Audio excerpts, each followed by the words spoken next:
Ngasigi most successful business people singi inspiration ama oiriba father of value investing haina sukhangnariba Benjamin Grahamna ibani. The Intelligent Investor Bible of Investing haina sukhangnari.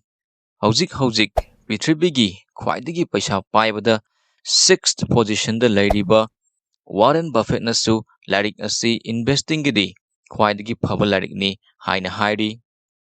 Investor khudingmakna pagadaba larik amani. Larik asidagi aikoina maru oina khangadoribasi. Number 1. Investment ka speculation ga kari khetnai. Number 2. Mr. Market ki concept. Number 3. Margin of safety. Number 4. Types of investors. Number 5. Effort yamna piba ngamdabasingidi kamai tawgani. Adudi yengasi. Number 1. Investment versus speculation. Benjamin Grahamna investing tawgi haragadi tawdaba yadaba amadi chendaba yadaba point ahum piri. Number 1. Thorough analysis. Nahakna invest tawgena khaliba company adugi maramda kupna thijingadabani amadi analysis tawgadabani. Number 2. Safety of principle. Nahakna thadariba paisa adu manghandana safe oina thamgadabani haibadi company afaba thiduna matam sangna invest tawragadi safety oibagi chang wangani. Number 3. Adequate return. Nahakna invest tawrabadi matik chaba return su phangadabani. Fixed asset ki return dagi 5% hengadabani haibadi fixed deposit tagi 7% phangba taragadi 7 plus 5 haibadi 12% investing adudagi phangadabani. Hariba point ahum asi nangonda yaudrabadi nahak investing tawdre nahak gambling tawre haibadi nahak speculation gi category da yaure. Number 2. Mr. Market ki concept.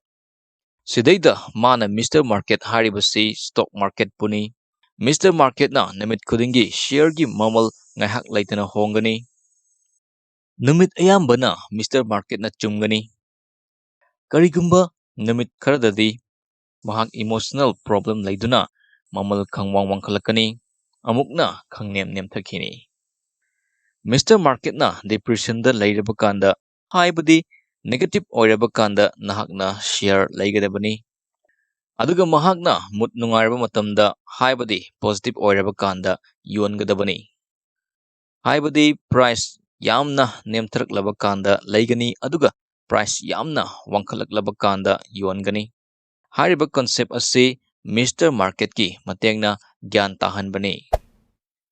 Number 3. Margin of safety. Nahakna exam thaba chatpada pass mark khaktang paraka chatpra. Ngamiba makai paraka chatlidana fail oidanabagidamak natragana mark wangna phangnabagidamak hariba extra ahenba pariba adubani margin of safety haribasi. Adumai tawdana nahakki paisa adu safe oinabagidamak actual stock worth ki makhada lairaba kanda share adu laigadabani.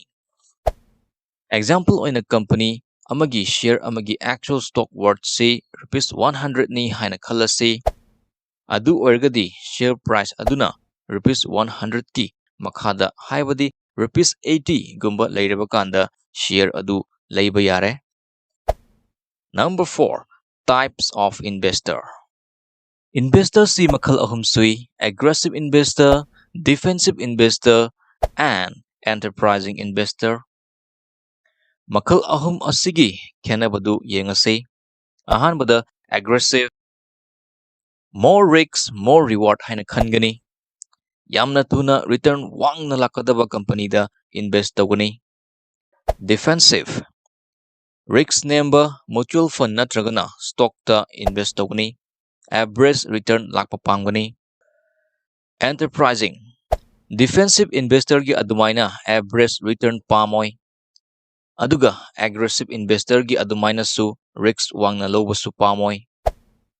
Research yamna tawgani mahakki matam yamna pigani efforts yamna darkar laigani Sigumba investor oinabagidamak patience, discipline, eagerness to learn ahum asi changi. Effort yamna piba ngamdabasingidi kamai tawgani. Effort piba ngamdaba haibasida nahakna tijin humjinba tanba natragana matam leitaba oiramba yai. Adoiba taragadi afaba mutual funda invest tawba yai. Masini samlapa summary karam tawbibage comment section da ibiramo.